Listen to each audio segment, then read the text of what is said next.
united can never be defeated. Can never be defeated. Workers united. Solidarity Forever. Solidarity Forever. Our women, Our strength. our men, Our ATM. enjoyment Now, forever. And then briefly, we want to just talk about work-life balance. And we know that work-life balance is a simple integration between your home, your community, and your career. A healthy balance in such a way that your family does not suffer. And that has been the HSC brief. So at this juncture, I will hand the microphone over to the NLC president to briefly introduce his team to the House. Comrade Joe Ajero, please.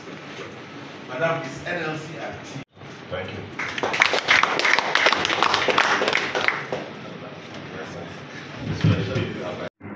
And by the special grace of God and with the strong leadership of the refinery coordinator, the MD, and these wonderful managers and our colleagues, who will continue to maintain this tempo. So I need to give this brief so that when we get for the top plan, we appreciate the summary what we're doing. And then fundamentally there's a connect between the different business and operating units. The business units are Harcourt Refinery, MPSC, as well as the Nigerian Retail Company. Everybody has his own needs to deliver. When we refine, we push the volumes to the MPSC, they get into their tanks, get to their gantries, load it into the various NRL tanks, and then out to Nigerian people for use. So these businesses interface is fantastic. The operational units are aligned, and then for them, technically, they are all over the plants, including all the units, to ensure that every potential repairs, fixing of the processing and asset is put in place so that we continue to maintain this refinery. I think this is a summary of what we're doing and where we're coming. You need to have this idea in summary. Well, as we go to duty plant, the MD will put us across to give you the technical and all the plant assessment of what we're doing. In the plant today, everybody here knows it except the NLC that is for everybody. Again, but TUC, Pengasan, Nopeng, we live here, we work here, we understand the issues, we provide the solution, we are part of it. They are the third eye. If NLC doesn't want it, there's problem. Again, so he is also part of us, but others, unions and associations, leadership are part and parcel of the oil and gas. We live here, we eat here, it's our workshop. Again, so thank you for doing that. The essence of this visit and talk land is not a belief problem. It's not a doubt issue problem. It's to appreciate the wonderful job, the passion Onoja have with his team. They like the plants, they like the machine. They are so in love with it day and night. I mentioned it as I was coming the last 2 weeks here. That is what we want to appreciate. There's no doubt, we want to confirm to you leaders that the plant is up and running as we speak. Since the last time, about 2 weeks that it has started. That is a fact, that is a truth. These folks here are doing a great job, and we keep track on them, bumper to bumper, telling them that you guys, you must get to the finishing line. Products are being taken and moved to tanks.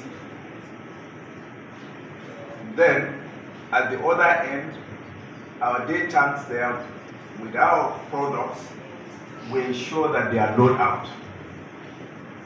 Now, this is a business, or this is a plant that has been for years not functional. You should appreciate it with us. We are trying to revamp it, and then the capacity utilization is in places from a level of 50, 60, 70 before it ramp up. So that's the position. Just like we expect with our cars, when you fix your cars, you don't take it to 100 meters or 200 meters from the dashboard. That is what we're doing in simple terms, so that Nigerians, all of you that are in this business should be able to understand. And then, I want to assure you that we have crude availability for refining at a reasonable time. We have a 30-day, 20, 60-day, 90-day that will make sure that we have our feedstock to be able to refine within the plant. This is real, this is actual. These are the folks and others in the plants and other off-shifts that are doing day and night. So this is a fact, this is the fundamental, and we gave a step that please, we know how the refineries work. Don't allow a refinery to shut down. Whatever support we can give you from the leadership, we'll do it. And behold, everybody knows how passionate the GCO is about the refineries. And we are more than excited as Nigerians that we continue to sustain it, ensure that all our refineries come on stream. We are doing things very reasonably.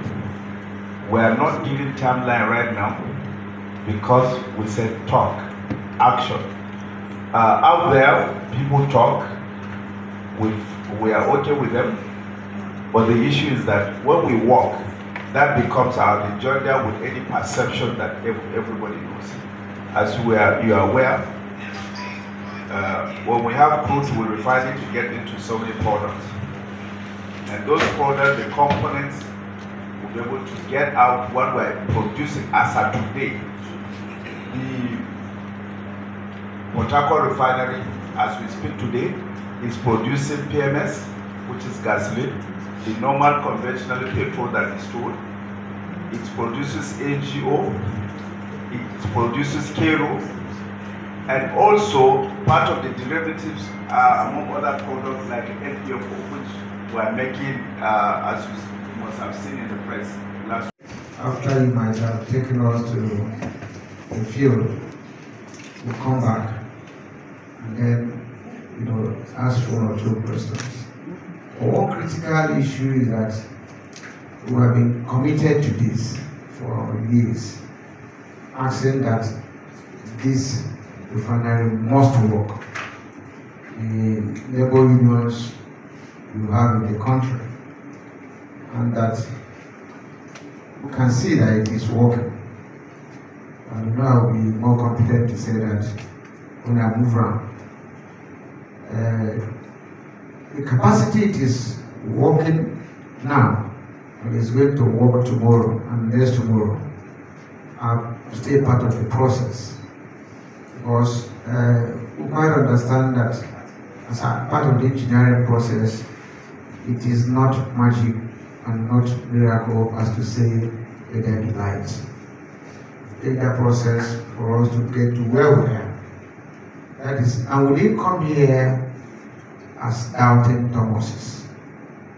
We came here to see the realization of that process, which we insisted after the press and blackmail. The refinery is not producing, and people are there, we are paying salaries and all that. So we needed to, this day, show that it can work and that people can do it.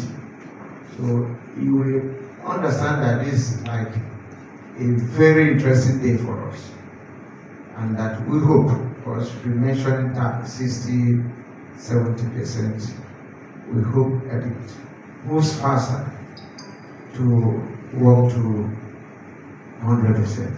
That's our prayer. And when that happens, we are going to talk as proud Nigerians, who believe in Nigeria and who believe that the system will work. And from here, we look at Warri, we look at Port Harcourt, we look at Kaduna and other refineries, and we'll be proud so that if there is availability of product, you have affordability and then accessibility. These are hallmarks, because a product that is not available cannot be affordable. It can't be accessible. The trade unions understand that economic aspect of it, that unless the product is available, it can be affordable.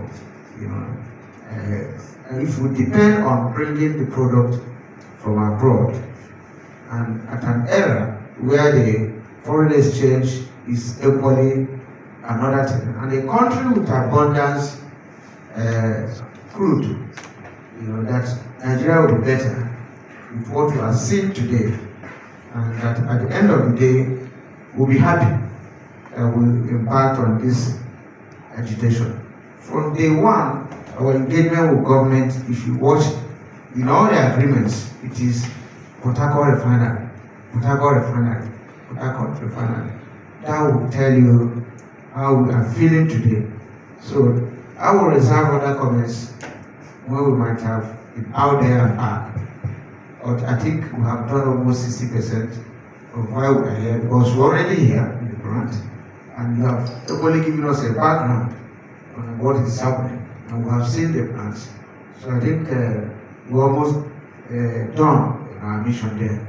So thank you very much. GEC in NLC. Coincidentally, he was from Port Harcourt Refinery. I think he's in Newings today.